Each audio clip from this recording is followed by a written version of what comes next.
भारत आणि अफगाणिस्तान यांच्या 3 T20 सामन्यांची मालिका होणार आहे। यासाठी रोहित शर्मा यानं अफगाणिस्तानला हरवण्यासाठी धुरंधर 11 खेळाडूंची निवड केलेली आहे। ते कोणकोणते खेळाडू आहेत आणि हा सामना कधी होणार आहे व किती वाजता सुरू होणार आहे या सर्वांची माहिती आपण आजच्या व्हिडिओतून घेणार आहोत। तुम्ही जर क्रिकेटचे चाहते असाल तर चॅनलला सबस्क्राइब करा। नवनवीन माहितीसाठी क्रिकेट विश्व चॅनल पाहत रहा आणि व्हिडिओ संपूर्ण पहा आणि मित्रांनाही शेअर करा। मी रोहित कुलकर्णी क्रिकेट विश्व चॅनलवरती तुम्हा सर्वांचं स्वागत करतो। भारतीय संघ T20 सामन्याची मालिका अफगाणिस्तान विरुद्ध खेळणार आहे। त्यातील पहिला सामना हा 11 जानेवारी 2024 रोजी मोहालीच्या मैदानावरती खेळवला जाणार आहे। त्यासाठी भारतीय अनुभवी कर्णधार रोहित शर्मा याला पुन्हा एकदा संघात स्थान देण्यात आलेलं आहे आणि त्याच्या जोडीला किंग कोहली यालाही पुन्हा संघात घेण्यात आलेलं आहे। कारण कर्णधार म्हणून रोहित शर्मा हा असणार आहे, कारण त्यानं 14 महिन्यानंतर T20 मध्ये पुनरागमन केलेलं आहे। त्याच्या T20 चे खतरनाक ओपनर आहेच व त्याचे नेतृत्व कौशल्य अतिशय जबरदस्त आहे।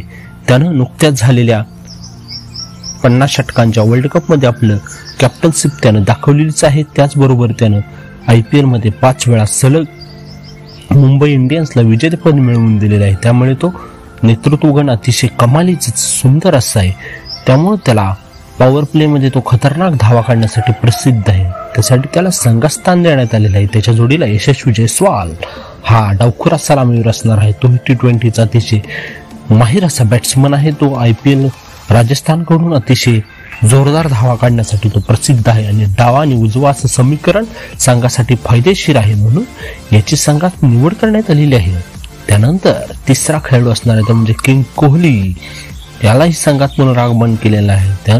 ज्याला रन मशीन म्हटलं जातं। तो T20 अतिशय वेगाने धाव बनवण्यासाठी प्रसिद्ध आहे आणि जून मध्ये वर्ल्ड कप T20 चा होणार आहे। त्यासाठी संघ बांधणीसाठी या अनुभवी खेळाडूंचा भारतीय संघाला उपयोग होणार आहे। त्यामुळे या संघात स्थान देण्यात आलेलं आहे आणि रोहित शर्मानं यावेळी अतिशय खतरनाक असा एक 4थ्या क्रमांकाचा ऑलराऊंडर घेतलेला आहे। तो म्हणजे शुभम दुबे। यानं चेन्नई सुपर किंग कडून खेळताना अतिशय वेगाने फटकेबाजीसाठी प्रसिद्ध आहे आणि फास्ट बॉलर आहे। त्यामुळे बॉलिंगचा ऑप्शन कर्णधाराकडे एक जादा राहणार आहे। त्यामुळे त्याला संघात स्थान देण्यात आलेलं आहे। त्यानंतर सिक्सर किंग ज्याला म्हणलं जातं जो रिंकू सिंग याला फिनिशरची कामगिरी सोपवण्यात आलेली आहे। रिंकू सिंग अतिशय स्ट्राईक रेट जबरदस्त असा आहे। त्यानं झालेल्या भारतीय संघाकडून खेळताना चांगली बॅटिंग करून भारताला कमी चेंडू जास्त धावा करण्यासाठी प्रसिद्ध आहे। 6व्या क्रमांकावरती विकेट किपर बॅट्समन ठेवण्यात आलेला आहे तो म्हणजे संजू सॅमसननं अतिशय चांगली बॅटिंग केलेली आहे। नुकत्याच झालेल्या ऑस्ट्रेलिया विरुद्ध मालिकेत त्यानं शतक ठोकल्यामुळे त्याला संघात स्थान देण्यात आलेलं आहे। 7व्या क्रमांकाचा खेळाडू असणार आहे तो म्हणजे अक्षर पटेल। डावखुरा फिरकी गोलंदाज आणि पिंच हिटर आहे। त्यामुळे त्याला संघात स्थान देण्यात आलेलं आहे। पॉवर प्ले मध्ये विकेट काढणारा बॉलर म्हणून ज्याला म्हटलं जातं रवी बिश्नोई हा लेग स्पिनर आहे। त्यामुळे त्याला संघात स्थान देण्यात आले आणि फास्ट बॉलिंगची जबाबदारी असणार आहे म्हणजे हर्षदीप सिंग डावखुरा फास्ट यॉर्कर किंग आहे।